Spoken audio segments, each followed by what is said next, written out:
Welcome, everyone, and thanks for joining us on this wonderful webinar today. So let's just talk a little bit about cybersecurity. So I love this quote that it takes 20 years to build a reputation for a company and just a few minutes of a cyber incident to ruin it. And I'm sure you've seen some headlines over the past few years for these big companies that have experienced this, that they've been in business for a long time, pretty reputable organizations, and then all of a sudden they have a breach, and that's all anyone can think about. So this is, obviously becoming more and more of a challenge for both big businesses as well as small businesses as well. And obviously, I think that's why you're here today for this webinar. So before we dig into the actual elements of cybersecurity and threat, let's talk about what it is exactly. So the actual term, it's a bit of a buzzword, but it actually existed since 1994, but we really only started hearing it in the mainstream in 2010. It's actually not really widely agreed to in terms of a definition. Some people actually still use the term information security. Some people think of cybersecurity as a subset of information security. Some people think that they're one and the same. Some people just think cybersecurity is a new word for computer security or network security. Anywho, for the purpose of this webinar, I'm going to define it as the practice of ensuring the integrity, confidentiality, and availability of your business information. And also, on a more technical perspective, the ability to defend and recover against accidents or incidents. And this could be anything from hard drive failures to power outages and from attacks from adversaries. So let's dig into why we want to do that. So why does cybersecurity really matter? Well, I think really it comes down to the money. So let's look at some of the figures from our recent Cybercrime 2017 report. Cybercrime damage is going to cost about $6 trillion annually by 2021. To deal with all this cyber damage, cybersecurity spending is going to exceed $1 trillion between 2017 and 2021. The human attack surface is going to reach 6 billion people by 2022. What that means is the amount of people actually on the internet. So actually right now, as of 2017, there were 3.8 billion internet users, which is about 50% of the world's population. So they're forecasting that that's going to jump up to, like I said, 6 billion, and by 2030, they're suspecting it's going to be 7.5 billion internet users. And that the big one we are hearing around today of ransomware, that's actually going to continue to rise, and that the cost for ransomware will cost 11.5 billion in 2019. And that I found this is a great stat and kind of scary from a business perspective, that businesses will continue to fall victim to ransomware at a rate of as an attack every 14 seconds by the year 2019. So that's pretty scary in terms of, and I put that out there because obviously money makes a difference, but it's also in terms of how prevalent this is going to be in the future. It's not going away. So what can we do to actually protect ourselves from this? Well, and that's what this webinar is all about. Most of it is education and awareness. So we're going to get started by just talking about, at a high level, what cybersecurity or threats are. So every internet user, I think any user, whether they're young, old, or business, should understand this sort of basic concept, that there are different types of breaches and threats that exist out there. So the hackers, which are the bad guys, they're always looking for weaknesses and vulnerabilities. And basically, in terms of your computer, there are 3 different ways that they can find these vulnerabilities. There's physical vulnerabilities like the hardware. So either actually getting to your laptop or computer and putting in a USB drive, or getting in through your router, sort of physical hacking type of thing. There's software hacking, which is kind of finding holes in the software to try to trick your software into doing things it's not supposed to, or trick your laptop into not recognizing software that's not supposed to be there. And then the biggest component that they like to exploit is the human component. So this is where they like to play up the fact of disguising stuff to make it look like something you trust, you believe in, and basically it's to elicit a response, whether it's clicking on something and opening up some viral software, or going to a website and giving away your information to people that you don't think you're giving it away to.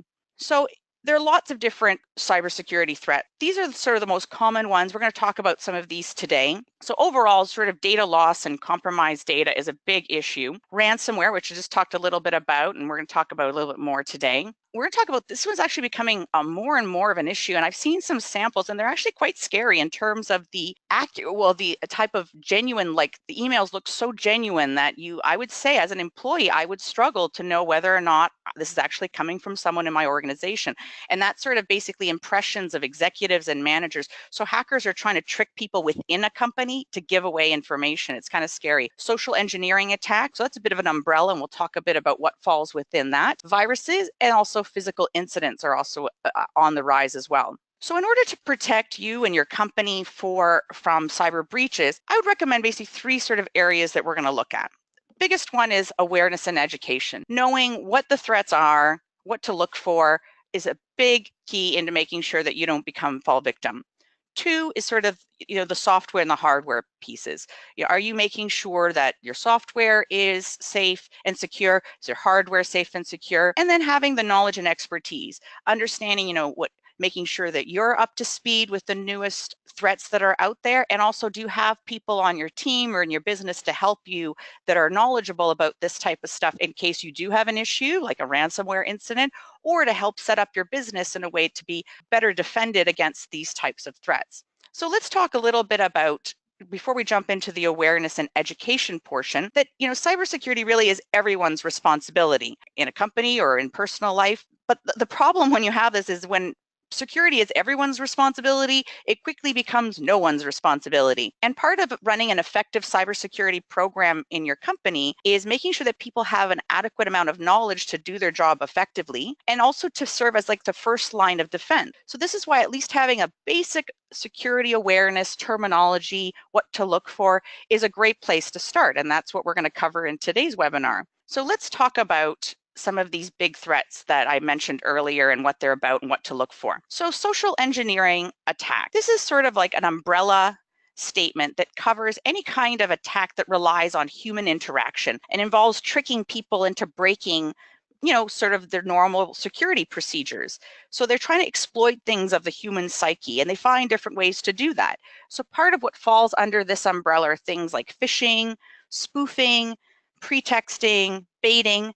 So we're going to talk a lot more in this webinar about phishing and spoofing, but I'm just going to give you a little bit of a definition for pretexting. So pretexting is a technique where, unlike phishing, which we're going to talk more about, is about sort of exactly like phishing, like with fish, but with a PH, is when you try to lure people in to click on something to divulge their information. Pretexting is like that, except it requires a lot deeper trust levels. So here's an example: is if a hacker discovers that a company deals with an insurance company, insurance claims for healthcare, if they find out who that healthcare company is, they know that, oh, okay, as part of this, they generally have to be compliant with certain regulations. So if the hacker knows what these regulations are, they could set up an email that they would send out to employees, basically from the government, saying that in order to comply with this regulation, they have to click on this company link and sign in and use their credentials.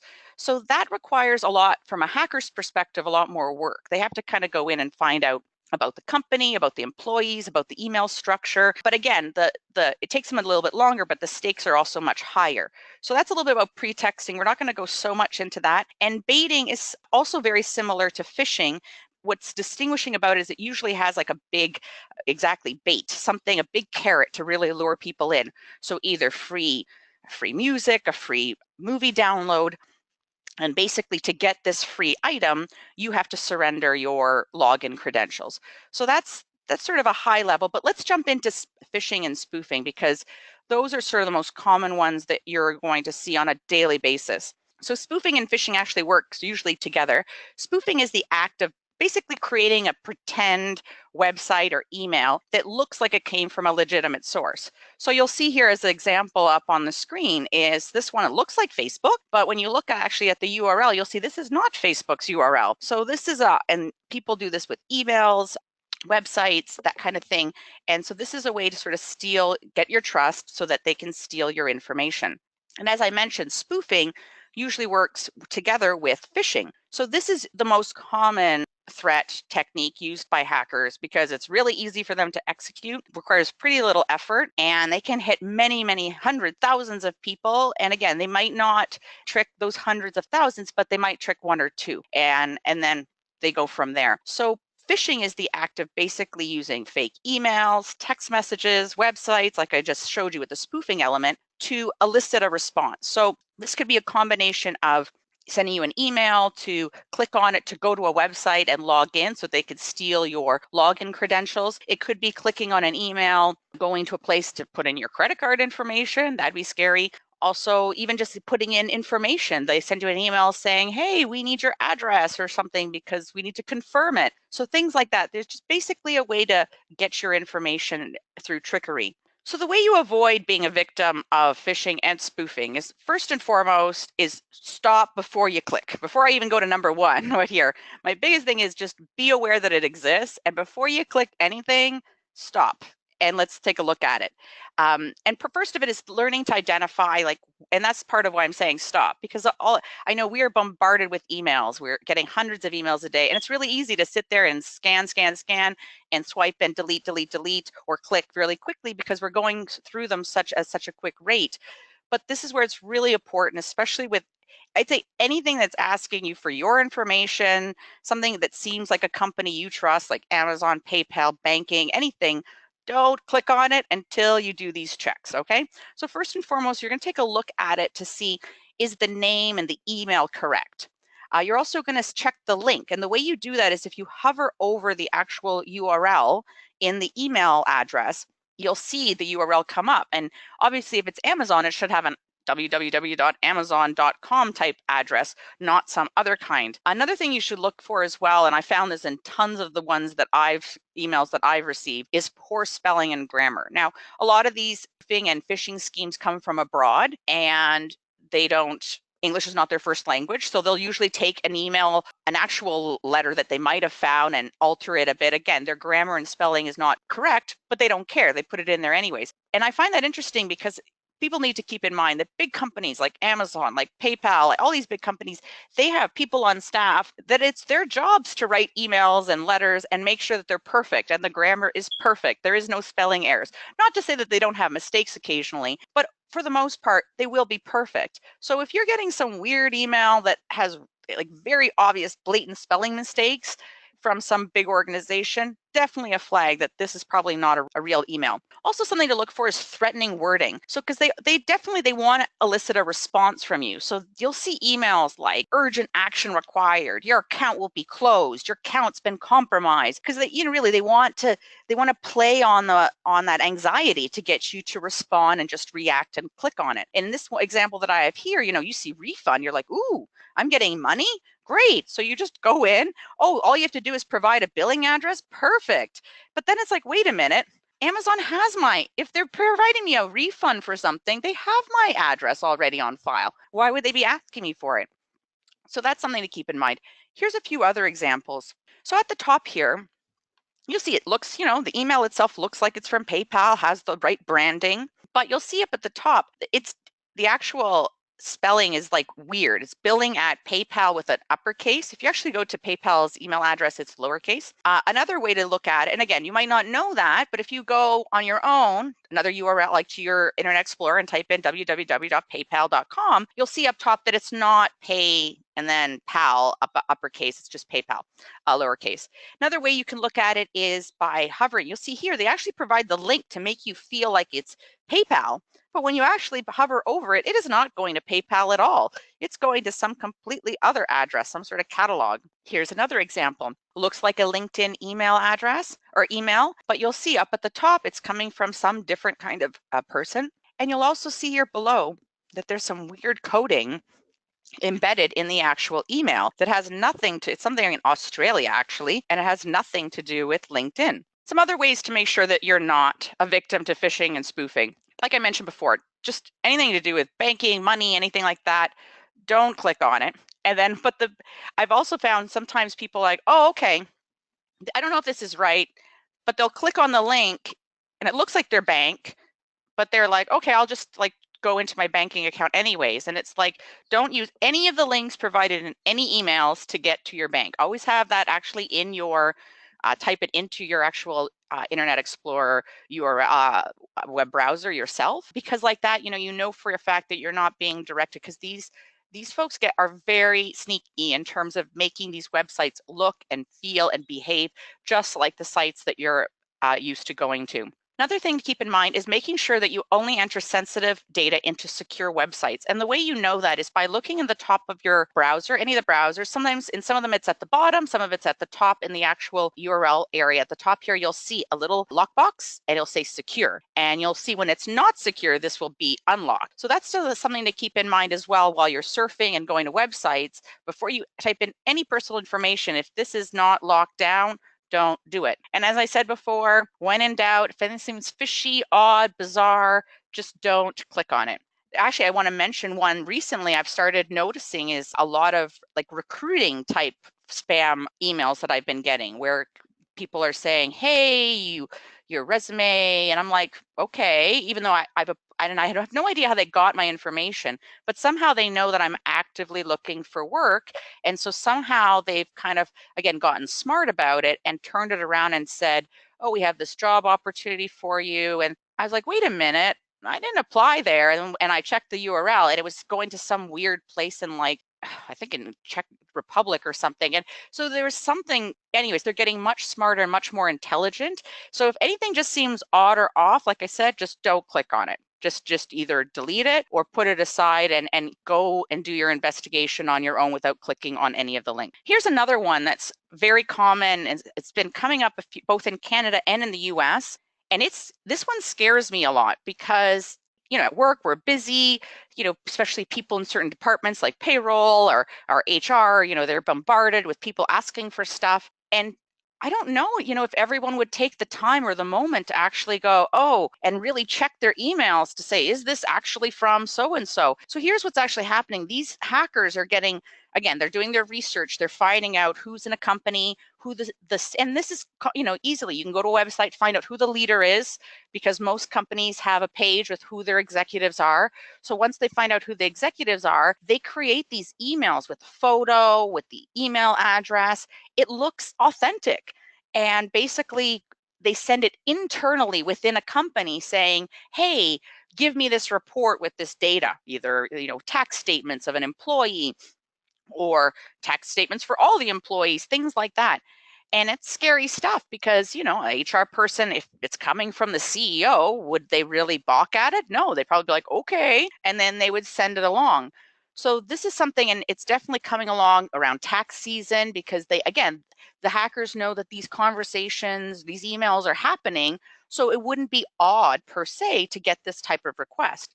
So with this one, I definitely recommend that to avoid this, making sure employees are aware that this is happening, that this does happen, that their emails that come in, photos, everything looks like who it should be. Another part is also, probably implementing some sort of a request for a policy for confirming sensitive requests. So, maybe with people who deal with HR, financial, any sort of business reporting, maybe there's a sort of, I don't know, maybe there's a code word that you guys always use when you release certain information. Or maybe when people send in emails like this, if it's not common, if it's, for example, the CEO never emails you for information, all of a sudden you get an email from the CEO, I would maybe call his assistant and say, hi, just want to confirm. Again, not being a pain, I just want to confirm from security perspective. But again, having something, whether it's by word of mouth, calling the person, maybe there's a text verification, something to make sure. And another way is also maybe look at how you structure your email addresses, what information you put about your company online.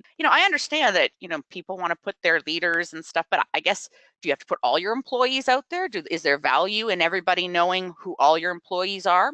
Maybe, maybe not. And also considering your email addresses. Some people, obviously, they want to make their email addresses as easy as possible, like first name dot last name at yourcompany.com. Maybe you mixed it up. Maybe it's the first two initials of the first few letters of the person's first name and their last name, something a little bit different. Again, you want to kind of mix it up to make it a bit harder for these hackers to get to you. Let's talk about ransomware. So ransomware, it's a type of malware that basically, once you get it onto your computer, it restricts your files and displays a message demanding payment. And unless you pay, the restriction will be removed. So they say. So there's basically two types of ransomware.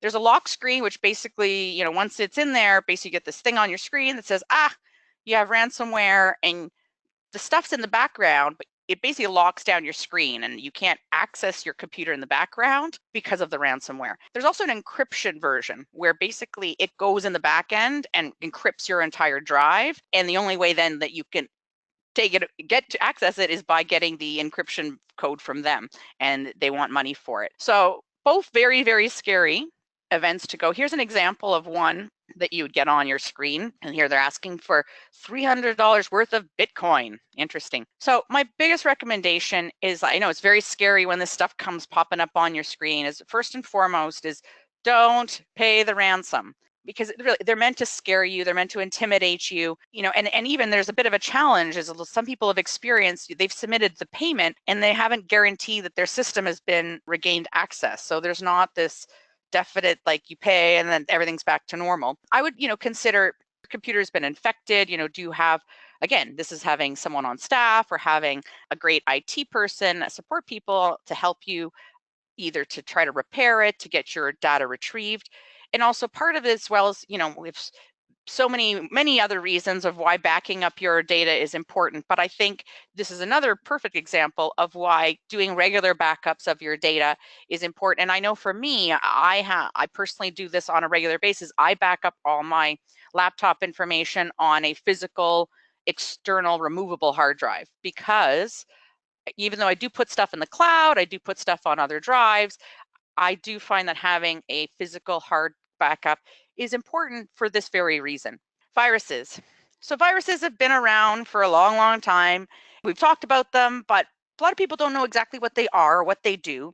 They're basically a type of a malicious computer program that's either sent as an email attachment, or you're sent to a place and you end up downloading it without knowing it, type of thing, and it infects your computer. And then it can also, depending on the type of virus, infect anybody in your contact list if it's one that distributes itself via email.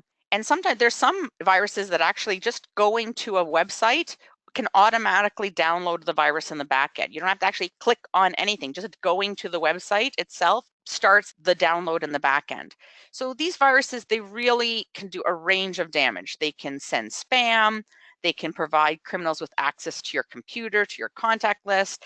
They can scan and look through your computer for information that it deems might want, like passwords, financial information. It could hijack your web browser. It can disable your security settings. It can display unwanted ads. And another thing too is sometimes when they're running, viruses can attach itself to different programs. And so when you end up working with different programs and other people are working, you could spread them to other people in terms of via the cloud. So, and that's the thing, the variation of viruses out there are huge. But thankfully, there are lots and lots of antivirus programs out there. There are free ones, there are paid ones. I personally believe you get what you pay for. So investing a little, again, this is your security of your data. So investing a little bit more and making sure that you have a decent antivirus. And then part of it too is making sure that your antivirus is up to date. I can't imagine how many people I've talked to who they have it, but then it expires and they're like, and I'm like, no, it's not. You have to actually go and make sure you pay and keep it up to date, because that's what they're doing. And these companies spend, their business is keeping up to all the hackers and all the variations of viruses that are going on out there. Now, even though you do have, antivirus, it can happen where you might get a virus. So there's some things you can kind of look for.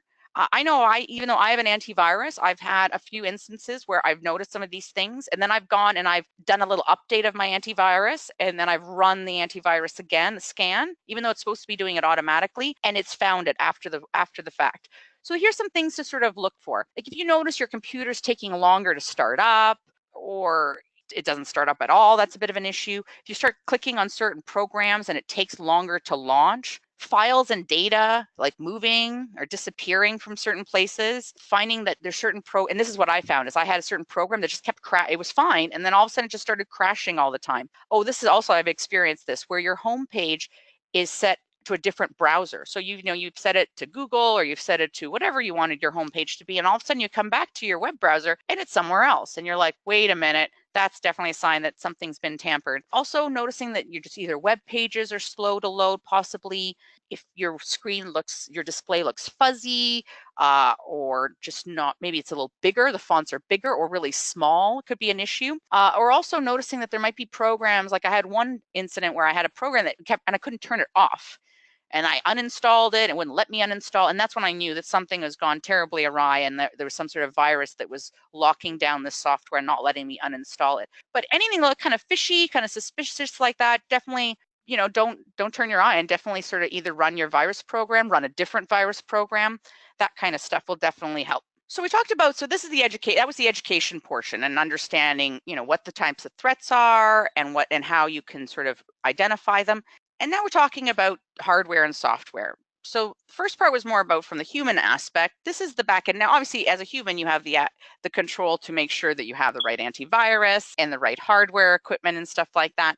But this is more the manual stuff in the back end. So there's software threats. So we have malware, which I sort of mentioned, that it goes into your software, or it goes into your browser, or it goes into your operating system. Basically, it goes wherever they want it to go, and it alters stuff, and it can steal information. It can constantly feed information to the hacker on a regular basis. Lots of scary stuff with malware, like I said, because of the variation out there. Definitely important to have a good antivirus to prevent that. Trojan horses. Back in the early 2000s, there's sort of big influx of Trojan horses. They seem to kind of disappear for a while, but they're definitely coming back with a vengeance, so it seems. And basically, they seem, well, like it's like the history lesson of a Trojan horse. They seem like a legitimate piece of software. You think that you're installing something that you're supposed to be installing, but actually in the back end of this software, there is a bad piece of software. And so when it launches, very similar to malware, as you launch it, it basically populates in the back end, and it can do a variety of things. It could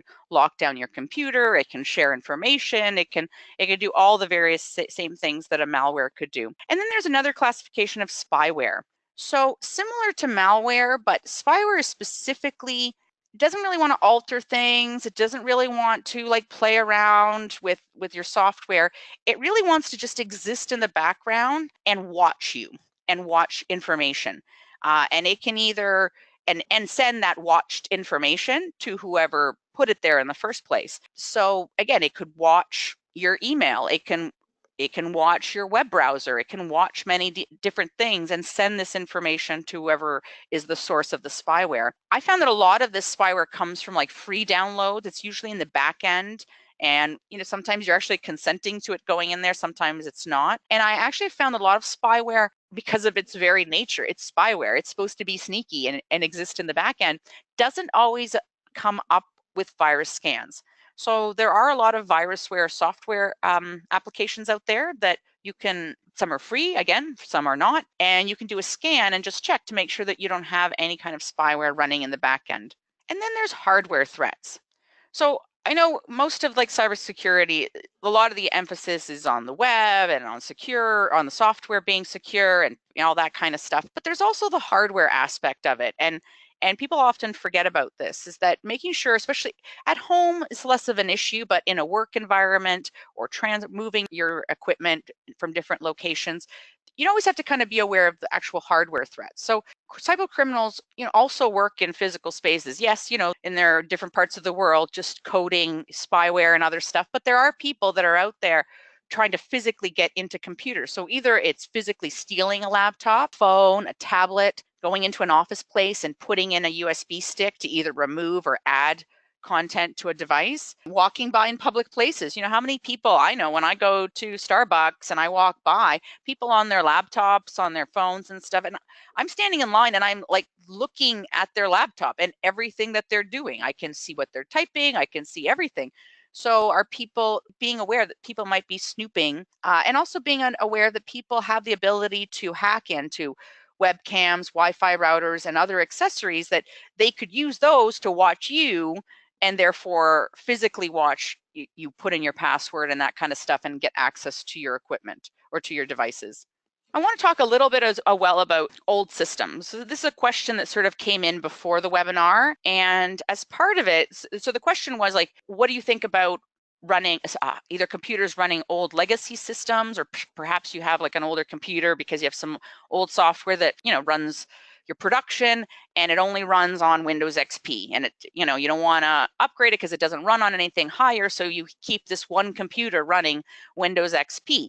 Well, there's a bit of a risk with that. So I'll give you a bit of just as a little story of warning. So last year, the UK National Health Service was basically shut down, completely shut down. Their whole health service was shut down by ransomware. And the problem was that the whole system, everybody was running Windows XP. And basically all the new patches for 2017 were not running. So they could not actually deal with the ransomware. So this was a big issue. So it wasn't just impacting one computer, it impacted thousands of computers. So with very few exceptions, like having this emergency patch, it was really expensive. They basically had to create their own patch, code their own patch. And Microsoft was like, sorry, we don't really support XP anymore.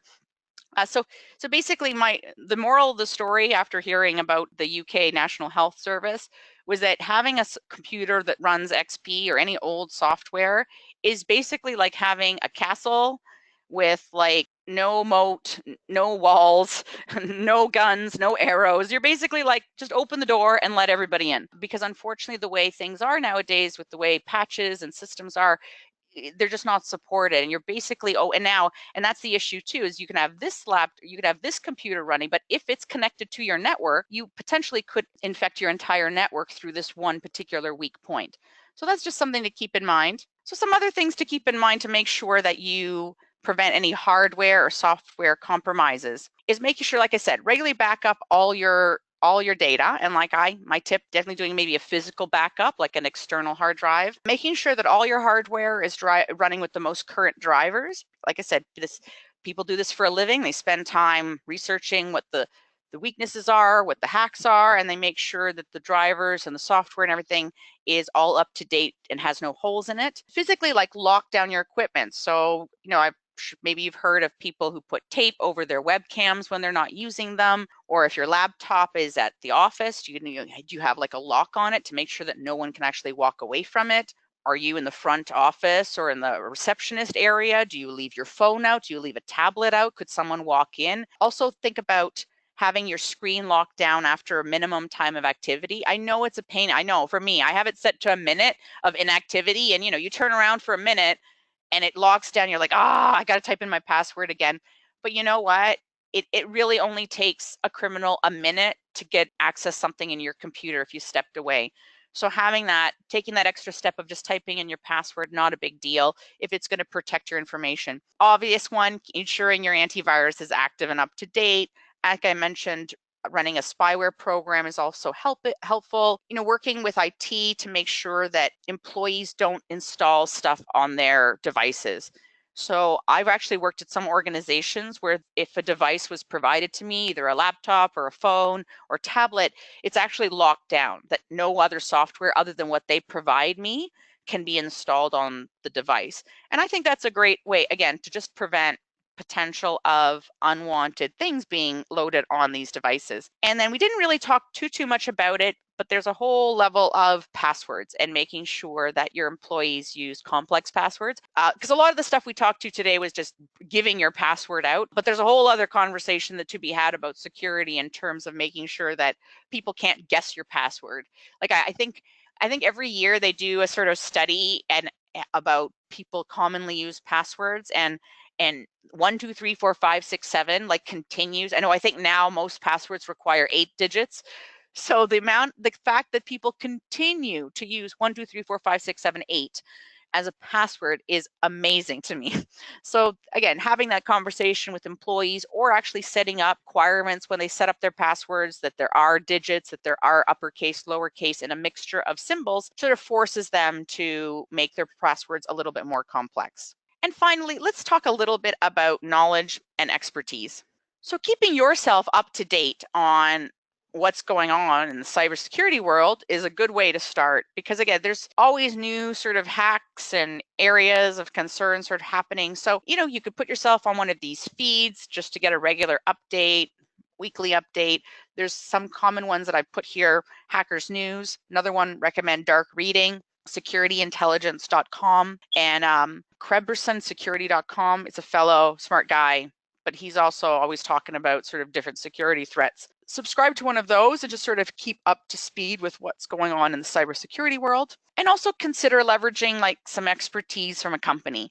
So I don't know within your organization whether you have anyone who's an expert in cybersecurity, but consider going to a company and asking them to evaluate your current security measures. And they could, a lot of them will go through what you currently do, both your software, your hardware, even your human aspect, your procedures, and they can talk to you about recommendations on how to make your business more and data more secure. And they can also help you with ongoing maintenance of all of this, your antivirus and all these different devices and stuff to make sure that everything is safe and secure. Great. Well, I really hope that you guys found this webinar helpful, and I hope you'll join us for our next one.